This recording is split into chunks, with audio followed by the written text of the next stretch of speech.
Greetings, brothers and sisters. So, yesterday it came to me that 2021 would be the year of the schism. Schism. Schism, Schism. a split or division between strongly opposed sections or parties caused by differences in opinion or belief. Of course, schizophrenia, these various types of, the way the word schism is used in the psychological field of a split or fractured personality, which is also part of it. Now, I've been doing this now for a number of years. You guys might remember if you've watched my YouTube channel. In 2018, I said it was the year of the beast.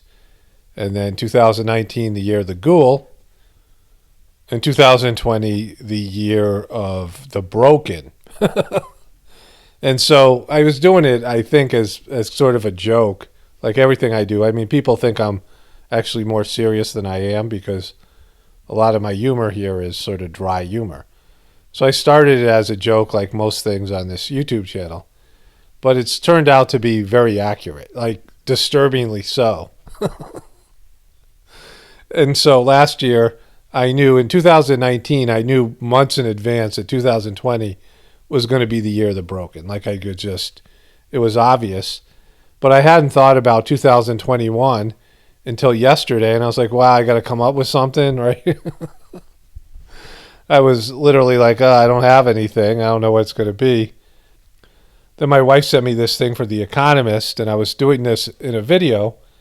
And their cover for 2021, and there's the flag split right under Joe Biden and nuclear war and TikTok. This is the main thread right here. Of course, we have Corona and stuff and Chinese flag. But this split in the flag, it's obvious that 2021 is going to be the year of the schism because of what's happening with Trump, or what happened for 4 years with Trump, and now post-election, whatever the outcome of this thing is, it's going to be schism, right? In fact, schism is already being talked about because of the divorce that's going on, the civil war type of environment that's going on right now in the country. And I want to get into some of this, but let's start here with Trump. Trump is doing the coin toss at the Army and Navy football game. And he comes out of the tunnel, and this speaks for itself.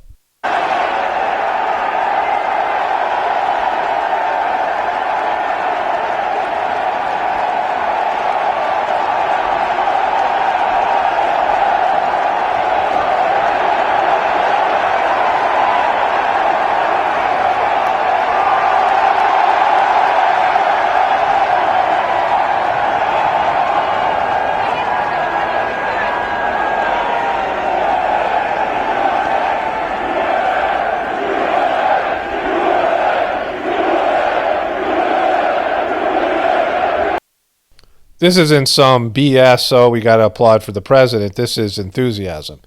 Standing ovation. I mean, it's not as many people. I mean, if this was a full stadium, it would be deafening. And this is a huge, as Trump would say, a huge response from the military. You can clearly see whose side they're on. And this is going to come into play with this idea of schism in a moment.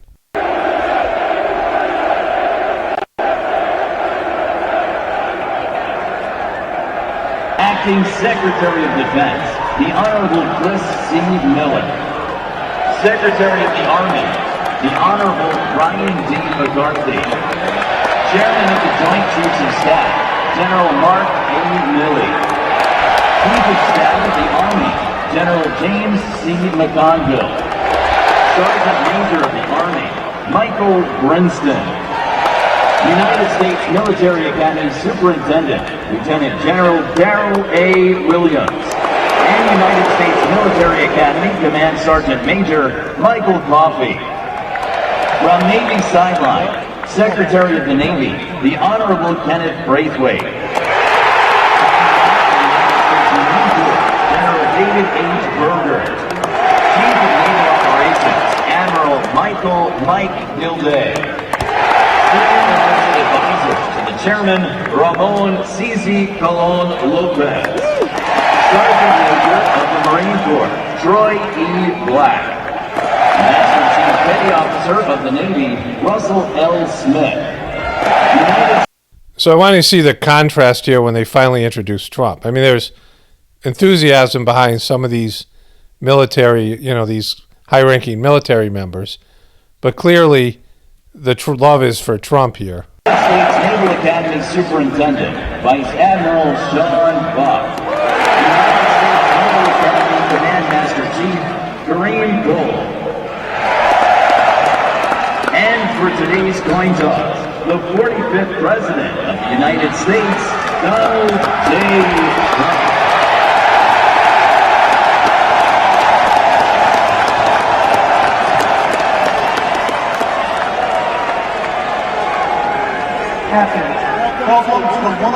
Clearly, we know how the military feels about Trump. They are enthusiastically behind Trump.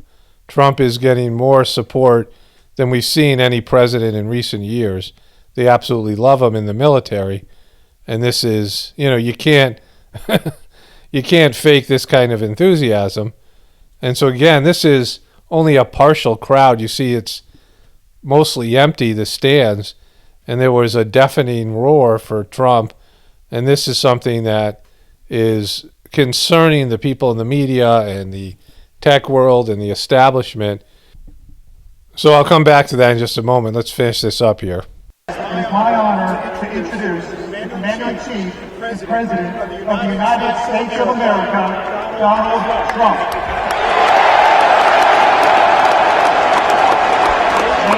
We're going to be calling today's coin toss. So the reason this is significant and heading into 2021 is because of secede. Withdraw formally from a membership of a federal union, an alliance, a political or religious organization. Somebody seceding and leaving, sort of like Brexit. And then we have all these top stories. Texas state lawmaker suggests referendum to secede from the U.S. Texas GOP suggests law-abiding states secede after Supreme Court throws out lawsuit. Rush Limbaugh, U.S. trending towards secession. I'm going to talk about why this is a bad idea, but it's something that's going to be on the table. The outcome of a secession, what it would mean, like what it would mean towards your lifestyle.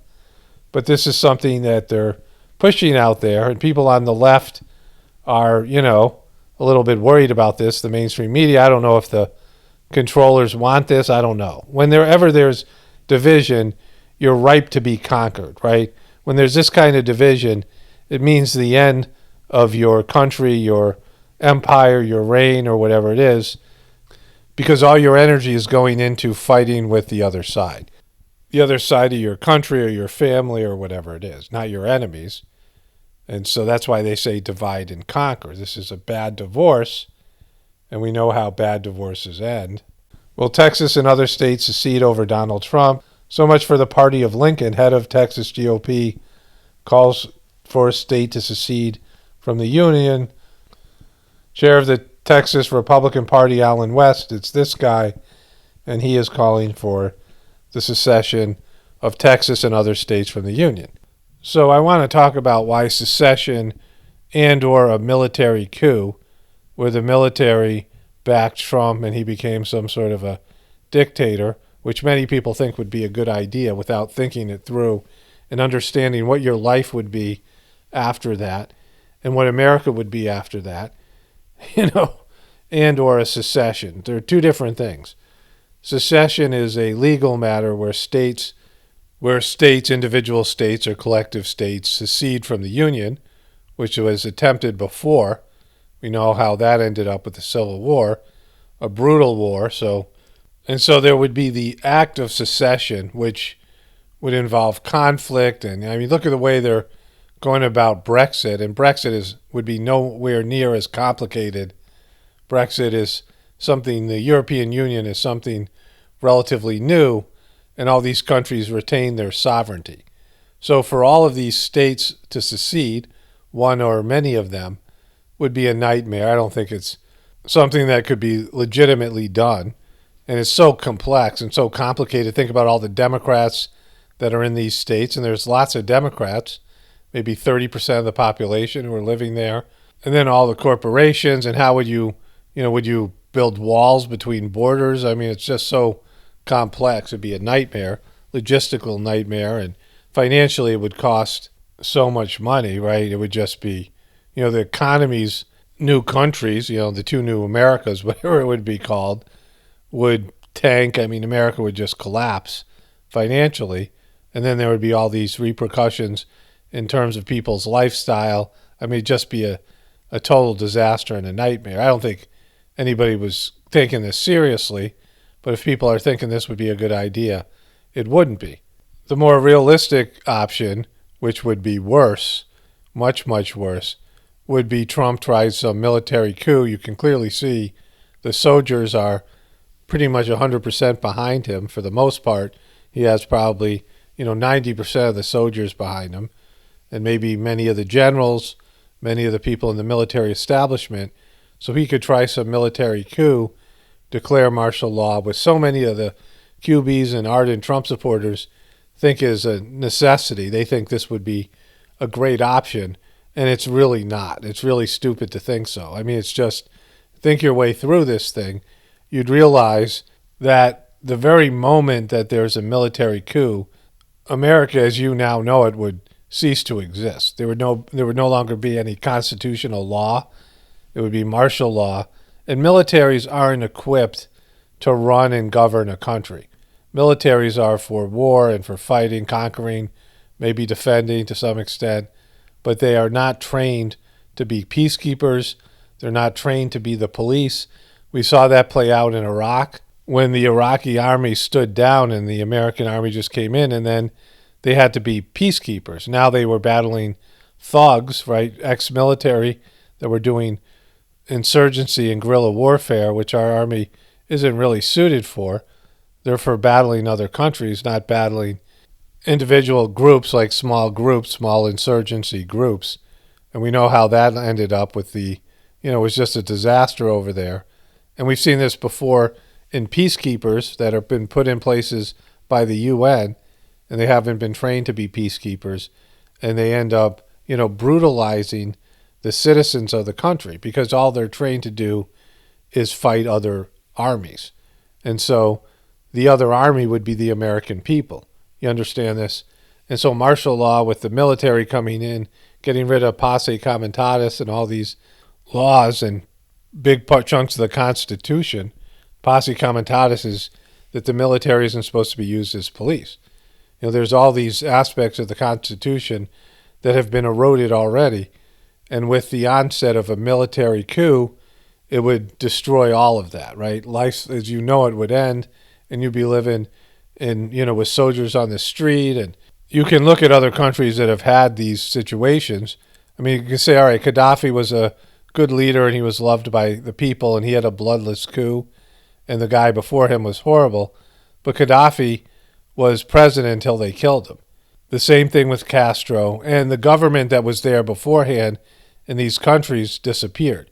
Any place where there's been a military coup always ends up with the person who started the coup becoming some sort of a dictator until they're gone, right? So there'd be no more elections, and you would have this half of the country, all the liberals, all the Democrats who, are citizens and have rights, would be disenfranchised. And then you would have to, the same way that Trump was ganged up on by all these different entities before and after the election, the media and, all these people. You look at William Barr, I mean, what kind of deal did he make to suppress the Hunter Biden stuff, right? Clearly he was Trump's labradoodle until somebody bought him or threatened him or whatever it was, and he, caved on Trump, and he just didn't do his job. I mean, not even for Trump, but he didn't do his job for America, and for himself. And that was a complete about face for that guy. And so all these entities turned on Trump. If Trump took over and became a dictator, imagine what the UN and all these countries, Russia, China, all these European countries coming down, economic sanctions, getting rid of the dollar as the world reserve currency.